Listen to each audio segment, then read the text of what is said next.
बिना भूले। और प्यार हो गया भाग 15। संडे की सुबह नंदिनी कार्तिक के घर जाती है। दरवाजा कार्तिक ही खोलता है। नंदिनी अंदर आ जाती है। नंदिनी को देखकर रंजना का चेहरा खिल जाता है और वो उसके पास आकर कहती है, इतने दिनों से कहाँ गायब थी बेटा? बस यूं ही आंटी, आना नहीं हो पाया। नंदिनी ने कहा, कोई बात नहीं बेटा, तुम बैठो, मैं तुम्हारे लिए चाय लेकर आती हूँ, कहकर रंजना किचन की तरफ चली गई। कार्तिक नंदू के पास आ बैठा और प्यार से उसे देखने लगा। कार्तिक को अपनी ओर देखता पाकर नंदिनी ने कहा, ऐसे क्यों देख रहे हो? कुछ नहीं, बस ऐसे ही, कार्तिक ने मुस्कुराते हुए कहा। कार्तिक के मन में नंदिनी और पवन को लेकर जो ख्याल चल रहा था, बस उसी के बारे में सोचकर कार्तिक मुस्कुरा रहा था। वो अभी नंदिनी को सब कुछ बता देना चाहता था, लेकिन जैसा कि सोफिया ने मना किया था, इसीलिए कार्तिक चुप रहा। रंजना चाय ले आई और नंदिनी को चाय देकर खुद भी उसके पास बैठ गई। दोनों बातें करते हुए चाय पीने लगे। रंजना को नंदिनी बहुत पसंद थी, उसकी सादगी, उसकी मासूमियत और उसका मुस्कुराना। रंजना उसे अपने घर की बहू बनाना चाहती थी, पर कार्तिक की इजाजत के बिना वो ऐसा कैसे कर सकती थी? अच्छा बेटा, तुम दोनों बैठकर बातें करो, मैं तब तक कपड़े सुखा कर आती हूँ, कहकर रंजना उठी और वहाँ से चली गई। बन्नी, तुमसे एक बात पूछनी थी। हाँ पूछो ना। तुम उस दिन कॉलेज में सोफिया के साथ, तुम तो उससे बात नहीं करने वाले थे। अच्छा वो सोफिया ने अपने मिसबिहेव के लिए माफी मांग ली थी, और तुम तो जानती ही हो मेरा दिल कितना बड़ा है, मैंने भी उसे माफ कर दिया। पर कार्तिक, सोफिया बहुत अलग है। नंदू, तुम्हें ना आजकल शक करने की बीमारी हो गई है। सोफिया अच्छी लड़की है।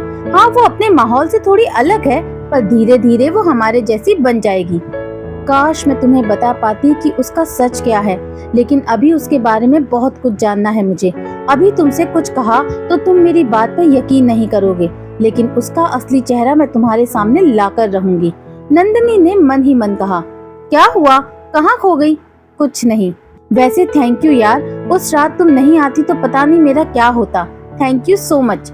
उस रात बहुत कुछ हुआ था बन्नी। क्या हुआ था? क्या तुम्हें सच में कुछ भी याद नहीं? बस इतना याद है कि तुम मेरे साथ थी, बाकी मैं घर कब आया, कैसे आया, कुछ याद नहीं। याद करने की कोशिश करो। नंदिनी चाहती थी कार्तिक को वो सब याद आए और उसे नंदिनी की फीलिंग्स समझ आ जाए। नंदू, रात गई बात गई, छोड़ो ये सब। ऐसे कैसे बन्नी? वो रात मेरी जिंदगी की सबसे खूबसूरत रात थी, जब तुमने मुझे पहली बार किस किया था। कैसे भूल सकती हूँ मैं उस पल को, जिस पल में सिर्फ तुम थे और मैं थी। काश तुम्हें याद होता कि उस रात वक्त कितना खूबसूरत था। एक लड़की का पहला किस उसके प्रेमी के लिए होता है, और देखो ना, मेरे साथ ऐसा ही हुआ। जिसे मैं चाहती हूँ उसी का पहला किस मुझे नसीब हुआ। लेकिन तुम्हें तो कुछ भी याद नहीं बन्नी। नंदिनी एक बार फिर अपने अंतर्मन से उलझ गई। देखा, फिर से खो गई ना तुम।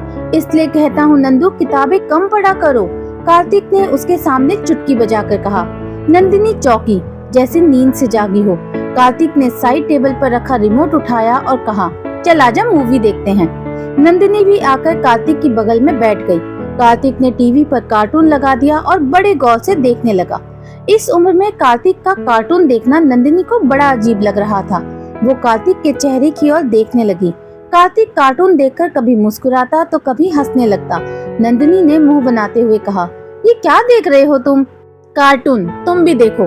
कार्तिक ने बिना नंदिनी की तरफ देखे कहा। उसका सारा ध्यान टीवी पर था। रिमोट मुझे दो, कहकर कार्तिक ने उसके हाथ से रिमोट लिया और चैनल चेंज कर दिया। कार्तिक ने घूर कर नंदिनी को देखा और फिर उसके हाथ से रिमोट छीन लिया। बन्नी, चैनल चेंज करो। नंदू, यही देखते हैं ना। बन्नी, ये बच्चों के देखने की चीज है, तुम कब से ये सब देखने लगे? बचपन से। आई लव डोरेमोन और मैं नोबिता, कार्तिक क्यूट सा फेस बनाकर कहता है। नंदिनी कार्तिक के चेहरे की तरफ देखने लग जाती है और सोचती है, कोई इतना क्यूट कैसे हो सकता है? नंदिनी को खोया हुआ देखकर कार्तिक ने उसके हाथ से रिमोट लिया और चैनल चेंज कर दिया। बस फिर क्या था, दोनों बच्चों की तरह लड़ने झगड़ने लगे। सोफे पर पड़े सारे कुशन फेंक फेंक कर एक दूसरे को मारने लगे। कुछ देर पहले जो हॉल साफ सुथरा था, अब कबाड़ बन चुका था। लड़ते झगड़ते दोनों एक दूसरे के करीब आ गए और दोनों का सर एक दूसरे से जोर से टकरा गया। नंदिनी अपना सर मसलने लगी। सॉरी, कार्तिक ने धीरे से कहा। इट्स ओके, कहकर नंदिनी जैसे ही कार्तिक से दूर होने लगी, उसके गले की चैन कार्तिक के गले में पड़े ताबीज में उलझ गई। नंदिनी वापस उसके करीब आई और चैन को निकालने की कोशिश करने लगी। इस वक्त वो कार्तिक के इतना करीब थी कि कार्तिक की सांसें उसे महसूस हो रही थी। कार्तिक नंदिनी का परेशान चेहरा एकटक देखे जा रहा था। काजल से सनी वो आंखें कितनी गहरी और खूबसूरत थी, कार्तिक ने आज देखा था। चैन इतनी बुरी तरह उलझी थी कि नंदिनी से निकालते नहीं बन रही थी। नंदू, मैं निकाल देता हूँ, कहकर कार्तिक ने अपने दोनों हाथ आगे बढ़ाए। कार्तिक के हाथ नंदिनी के हाथों पर ही रुक गए। दोनों खामोशी से एक दूसरे की आंखों में देखने लगे। नंदिनी अपनी फीलिंग से रूबरू थी, पर कार्तिक को ये एहसास पहली बार हुआ था। आज से पहले कार्तिक को एहसास हुआ ही नहीं था। जिस तरह वो नंदिनी की आंखों में देख रहा था, वैसे उसने कभी किसी लड़की से आंख मिलाकर बात नहीं की, मिला पाता ही नहीं था। सोफिया, जिससे वो प्यार करता था, उससे भी बात करते हुए वो इधर उधर देखने लगता था, लेकिन नंदिनी के सामने ऐसा नहीं था। वो पहली लड़की थी जिससे कार्तिक आंखें मिलाकर बात कर सकता था। कार्तिक काफी देर वैसे ही नंदिनी का हाथ थामे बैठा रहा। रंजना आई। उसने जब नंदिनी और कार्तिक को साथ देखा तो खुशी से मुस्कान उसके होठों पर आ गई। वो तो यही चाहती थी कि नंदिनी और कार्तिक एक दूसरे के करीब आ जाएं और नंदिनी पढ़ाई खत्म करने के बाद बहू बनकर हमेशा हमेशा के लिए इस घर में आ जाए। नंदू को जब एहसास हुआ कि रंजना कुछ ही दूर खड़ी उन दोनों को देख रही है, तो वो जल्दी से कार्तिक से दूर हटी, जिससे उसके गले में पहनी वो पतली सी चैन टूटकर कार्तिक के ताबीज से लटक गई। नंदिनी उठकर रंजना के पास आई और घबराते हुए कहा, आंटी, आपने जो देखा वैसा कुछ भी नहीं है। वो मुझसे रिमोट के लिए झगड़ रहा था और ये सब कचरा भी उसी ने फैलाया है। अरे, कितना झूठ बोल रही है ये मॉम, इसकी बात पे यकीन मत करना। आपके सामने मासूम बन रही है। देखो, इसने अभी कुछ देर पहले मुझे घूंसे मारे हैं, देखो।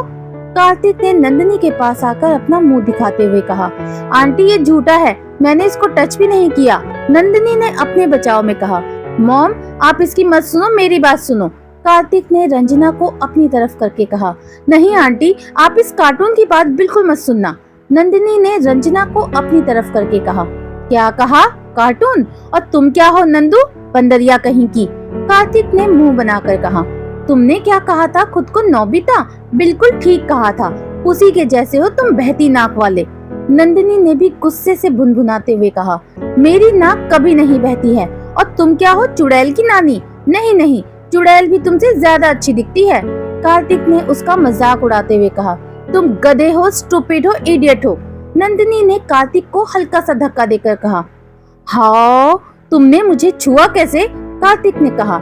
ऐसे कहकर नंदिनी ने फिर से उसे धक्का दे दिया। नंदू, मैं बोल रहा हूँ, don't touch me like that. Kartik ने कहा। नहीं, क्या कर लोगे? बोलो बोलो, क्या कर लोगे? नंदिनी ने कार्तिक के सामने आकर कहा। कार्तिक ने उसका हाथ पकड़ा और मोड़कर पीठ से लगा दिया। नंदिनी दर्द से चिल्ला पड़ी, ये क्या कर रहे हो तुम? छोड़ो नंदिनी को। रंजना, जो कि अब तक चुपचाप सब देख रही थी, कार्तिक को डांट लगाते हुए कहा। कार्तिक ने नंदिनी का हाथ छोड़ दिया। कार्तिक की पकड़ से हाथ लाल हो गया था उसका। कार्तिक वहाँ से जाने लगा तो रंजना ने कहा, आप कहाँ जा रहे हो? नहाने जा रहा हूँ मॉम, कहकर कार्तिक अपने कमरे की ओर चला गया। नंदिनी, लाओ दिखाओ अपना हाथ, कहकर रंजना ने जब नंदिनी का हाथ देखना चाहा तो उसने ना में गर्दन हिला दी और वहाँ से बाहर गार्डन की ओर चली गई। उसकी आंखों में नमी देखकर रंजना खुद से कहने लगी, ईश्वर जाने क्या होगा इन दोनों का। अगर इनकी शादी हो भी गई तो ये दोनों लड़ लड़ कर मर जाएंगे। दोनों में अभी भी बचपना कूट कूट के भरा है, पर जो भी हो, नंदिनी इस घर की बहू जरूर बनेगी। फिर इसके लिए चाहे आगे मुझे इनकी लड़ाइयाँ सुलझानी पड़े, मैं तैयार हूँ। मैं भी कहाँ ख्याली पुलाव पकाने लगी, कहकर रंजना किचन की ओर बढ़ गई। नंदिनी बगीचे में आकर बाहर पड़े झूले पर बैठ गई। कुछ देर बाद उसके फोन पर कार्तिक का एक मैसेज आया, जल्दी से मेरे कमरे में आ, कुछ दिखाना है तुझे। नंदिनी ने मैसेज पढ़ा और फोन साइड में रख दिया। फोन फिर बजा। इतना क्या भाव खा रही है, आजा ना यार, सच में बहुत इम्पोर्टेंट बात है। नंदिनी ने दूसरा मैसेज भी इग्नोर कर दिया और मुंह फुलाए बैठी रही।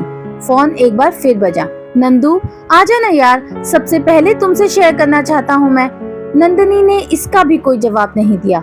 कार्तिक ने एक बार फिर से कोशिश की और मैसेज किया, ये लास्ट मैसेज है, अब अगर नहीं आई तो मैं कभी तुझसे बात नहीं करूँगा। उसके बाद काफी देर तक कोई मैसेज नहीं आया। कार्तिक के आखिरी मैसेज का नंदिनी पर असर हुआ और वो उठकर अंदर चली आई। उसने पहले रंजना से अपने बिहेव के लिए माफी मांगी और फिर कार्तिक के कमरे की ओर बढ़ गई। नंदिनी जैसे ही दरवाजा खोलकर आगे बढ़ी, सामने खड़े कार्तिक को देखकर उसने अपनी आंखों पर हाथ रख लिया और पलटकर कहा, छी, ये सब दिखाने के लिए बुलाया था तुमने मुझे? Oh sorry sorry sorry, Kartik ने कहा। दरअसल नहाकर आने के बाद कार्तिक ने जींस तो पहन ली पर शर्ट नहीं पहना था और नंदिनी उसी वक्त कमरे में आ गई। शेमलेस, नंदिनी ने गुस्से से कहा, हालांकि उसने अभी भी अपनी आंखों को हाथ से ढका हुआ था। वो सब छोड़ो, हॉट लग रहा हूँ ना मैं? कार्तिक को ऐसे वक्त पर भी मजाक सूझ रहा था। बन्नी जस्ट शट अप और कपड़े पहनो, नंदिनी ने कहा। कार्तिक ने कबर्ड खोला और उसमें से एक शर्ट निकालकर पहन ली। उसने नंदिनी को पलटने को कहा। नंदिनी पलटी। कार्तिक को पूरे कपड़ों में देखकर उसे राहत मिली। वो उसके पास आई और डांटते हुए कहा, तुम्हें जरा भी शर्म नहीं आती है? ऐसे दरवाजा खोलकर कौन कपड़े चेंज करता है? गलती तुम्हारी है, कार्तिक ने अपने दोनों हाथों को बांधते हुए कहा। मेरी गलती? मैंने क्या किया? नंदिनी ने हैरानी से पूछा। तुम्हें दरवाजा नॉक करके आना चाहिए था। वैसे लड़कियां मरती हैं मुझे इस लुक में देखने के लिए, कार्तिक ने शरारत से कहा। सब की सब बेवकूफ हैं जो ये सब देखने के लिए मर रही हैं, नंदिनी ने मुंह बनाकर कहा। वैसे तू ना बड़ी बोर है। तेरी जगह अब तक कोई और लड़की मेरे इतना क्लोज होती ना तो पक्का उसे मुझसे प्यार हो जाता, कार्तिक ने नंदिनी के पास बैठते हुए कहा। कार्तिक की बात सुनकर नंदिनी हैरानी से उसकी ओर देखने लगी तो कार्तिक ने धीरे से कहा, तुम मुझसे प्यार नहीं करती इसलिए तो तुम मेरी बेस्ट फ्रेंड हो। प्यार तो मुझे भी हो गया है तुमसे बन्नी, पर मैं ये बात तुम्हें कभी कह पाऊंगी भी या नहीं पता नहीं, नंदिनी ने मन ही मन कहा। ये लो, मैंने तुम्हें जिस वजह से यहाँ बुलाया था वो तो मैं भूल ही गया। वेट, कहकर कार्तिक उठा और ड्रॉर से एक लिफाफा निकाला और लाकर नंदिनी के हाथ में पकड़ा दिया। ये क्या है? नंदिनी ने लिफाफे को उलट पलट कर देखा। खुद ही खोल कर देख लो, कार्तिक ने प्यारी सी मुस्कुराहट के साथ कहा। नंदिनी ने लिफाफा खोला, उसमें किसी गिटार शो का हॉल टिकट था। नंदिनी ने देखा तो खुशी और हैरानी के मिले जुले भाव उसके चेहरे पर आ गए और उसने कार्तिक की ओर देखकर कहा, बन्नी ये तो शो का ऑडिशन टिकट है। हाँ, 3 महीने बाद अपने ही शहर में होगा। मेरे एक दोस्त ने मेरे कुछ वीडियोस इन्हें सेंड किए, वो इन्हें इतने पसंद आए और इसी वजह से मुझे ये डायरेक्ट एंट्री टिकट मिला है। I am so happy for you Bunny, Nandini ने मुस्कुराकर कार्तिक के गले लगते हुए कहा। थैंक यू नंदू, ये सब तुम्हारी वजह से ही हुआ है। तुम्हारे लाए बदलाव के कारण ही मैं एक बार फिर इस सपने के बारे में सोचने लगा हूँ। तुम मेरे लिए बहुत लकी हो नंदू, कार्तिक ने नंदिनी को गले लगाए हुए कहा। अंकल आंटी को इस बारे में बताया? नंदिनी ने कार्तिक से दूर होकर कहा। अभी नहीं नंदू, पहले ऑडिशन क्लियर कर लूं उसके बाद। आई होप पापा मान जाए, कार्तिक कहते कहते उदास हो गया। वो मान जाएंगे, बस तुम मुस्कुराते रहो, नंदिनी ने कार्तिक के हाथ पर अपना हाथ रखते हुए कहा। अच्छा वो जरा अपना हाथ दिखाना, कार्तिक ने कुछ सोचते हुए कहा। अरे बन्नी वो ठीक है, नंदिनी ने बात को टालने की कोशिश की। हाँ मुझे पता है, लाओ अपना हाथ दो, कहकर कार्तिक नंदिनी का हाथ देखने लगा। उसका हाथ अब भी लाल ही था। कार्तिक को बहुत बुरा लग रहा था।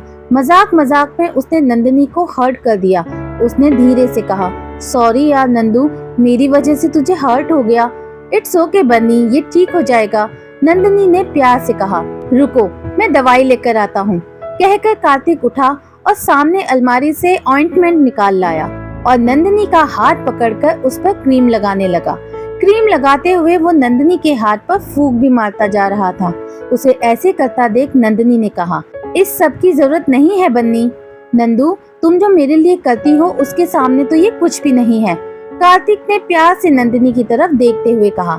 अगर तुम ऐसे ही देखते रहे तो मुझे तुमसे फिर से प्यार हो जाएगा बन्नी, नंदिनी ने मन ही मन कहा। उसकी आंख से बहकर एक आंसू का कतरा कब नीचे आ गिरा उसे ख्याल ही नहीं रहा। कार्तिक ने देखा तो उसके आंसू को पोंछते हुए कहा, क्या नंदू, मुझे ये सब बिल्कुल पसंद नहीं है, चलो मुस्कुराओ। नंदिनी मुस्कुरा उठी, पर कार्तिक को अपनी परवाह करते देख उसने महसूस किया कार्तिक से अच्छा हमसफर कोई और हो ही नहीं सकता। कुछ देर बाद दोनों नीचे आ गए। दोपहर का 1 बज रहा था। रंजना ने डाइनिंग टेबल पर खाना लगा दिया। अखिलेश जी मौली आकर बैठ गए। रंजना उन्हें खाना परोसने लगी। कार्तिक और नंदिनी भी साथ साथ आकर डाइनिंग टेबल पर बैठ गए। उन्हें साथ देखकर रंजना ने कहा, तो गब्बर और ठाकुर में फिर से दोस्ती हो गई। कार्तिक और नंदिनी दोनों एक दूसरे की तरफ देखकर मुस्कुराए और फिर जोर जोर से गाने लगे। ये दोस्ती हम नहीं तोड़ेंगे, तोड़ेंगे दम मगर तेरा साथ ना छोड़ेंगे। ये सब बाद में करना, पहले खाना खाओ। रंजू आओ तुम भी बैठो, अखिलेश जी ने मुस्कुराकर कहा। सबके लिए खाना परोसकर रंजना भी अपने लिए खाना लगाकर बैठ गई। अभी एक निवाला तोड़कर मुंह में रखा ही था कि बाहर गाड़ी के रुकने की आवाज आई। सबका ध्यान दरवाजे की तरफ चला गया। इस वक्त कौन आया होगा, मैं देखकर आती हूँ, रंजना ने कहा। मॉम आप बैठो, मैं देखता हूँ, कहकर कार्तिक उठा और दरवाजे की ओर बढ़ गया। जैसे ही उसने दरवाजा खोला, सामने सोफिया खड़ी थी। शॉर्ट्स और ऊपर टॉप पहना हुआ था, पैरों में हील्स और आंखों में धूप वाला चश्मा लगाया हुआ था। इस ड्रेस में वो कातिलाना लग रही थी।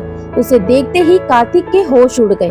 बाहर सोफिया थी, वो भी इस अवतार में, और अंदर मम्मी पापा। उसने मरी हुई आवाज में कहा, तुम यहाँ क्या कर रही हो? अंकल आंटी से मिलने आई हूँ, कहकर सोफिया कार्तिक को साइड में करके आगे बढ़ गई। कार्तिक उसे रोक पाता इससे पहले सोफिया डाइनिंग टेबल के पास पहुँच गई और हवा में हाथ हिलाते हुए कहा, हेलो अंकल आंटी। हेलो बेटा, हमने आपको पहचाना नहीं, अखिलेश जी ने सोफिया को हैरानी से देखते हुए कहा। तब तक कार्तिक भी वहां आ पहुंचा। सोफिया ने एक नजर सामने बैठी नंदिनी को देखा और कहा, अंकल मेरा नाम सोफिया है और मैं कार्तिक की गर्लफ्रेंड हूँ। आशा करती हूँ दोस्तों कहानी का ये भाग आपको पसंद आया होगा। अगर पसंद आया है तो मुझे कमेंट करके जरूर बताएं। आपको अगर मेरी कहानियाँ पसंद आ रही हैं तो प्लीज मेरे चैनल को ज्यादा से ज्यादा लाइक करें, शेयर करें एंड सब्सक्राइब करें। बहुत जल्द मिलती हूँ आपसे इस कहानी के अगले भाग में। तब तक के लिए बाय बाय।